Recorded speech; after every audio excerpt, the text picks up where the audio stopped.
Meet Jess. She's 25, a BBC journalist. But in virtual reality, she's pretending to be a child. Going in. Into VR Chat, one of the most popular apps. The age limit's 13. Some rooms look innocent enough. But there's pole dancing and strip clubs too. Oh, hello, miss. We can hang out, watch a movie or something. Isn't it school time right now? There are two people to the side of me now who are trying to get on top of each other. Okay, so there's like a group of people that are like simulating sex. I want to say there's like 5 of them. And they're definitely children, I'm pretty sure, because of how they sound. There's avatars, right? And these avatars can go naked. And then Jess is assaulted. Oh my God. What was that like? Horrible. It was strange. It felt like it was happening to me. Stop it. Leave me alone. It's like the Wild West, and I wouldn't feel safe as a sibling of younger children having my siblings play on this. And if I was a parent, I wouldn't let my children in that kind of area. It's too adult. We showed what Jess had found to Andy Burrows at the NSPCC, and he's horrified. It's just the most shocking breach of any responsibility. I am angry because Facebook promised us Disney levels of safety. This isn't a theme park. This is a set of virtual worlds where children are at risk of grooming, of sexual abuse, of really harmful experiences. It speaks to a corporate neglect. These are sites that are dangerous by design.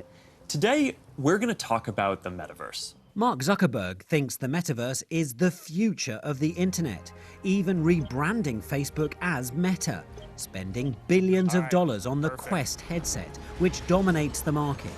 You need a Facebook account to join in. There are games and apps made by Meta and by other companies too. All right, here we go. The so-called metaverse doesn't actually exist yet. That's just the name given to a series of games and virtual reality experiences you get to using a headset like this one. Choose what you want to look like, your avatar, and you can start exploring. The question is, how safe is this world for children? Catherine Allen studies VR. I met her in her virtual office while sitting beside her in the real world. Not everything's perfect in this space, is it?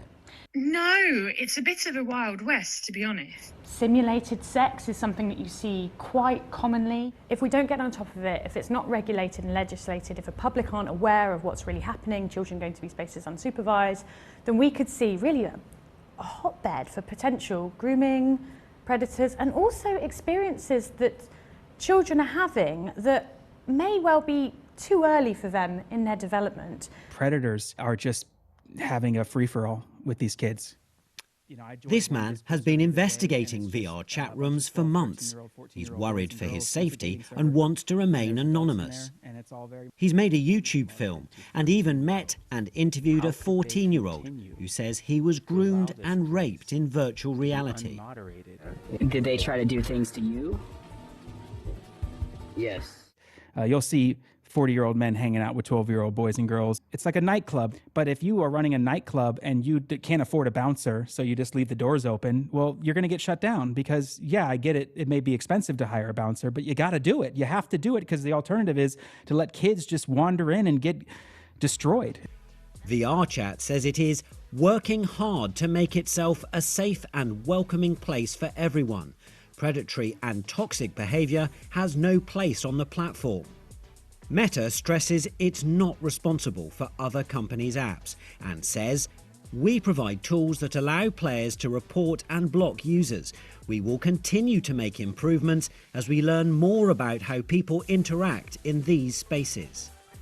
For children, the metaverse can be an exciting adventure, but it also poses a real risk of harm. Angus Crawford, BBC News.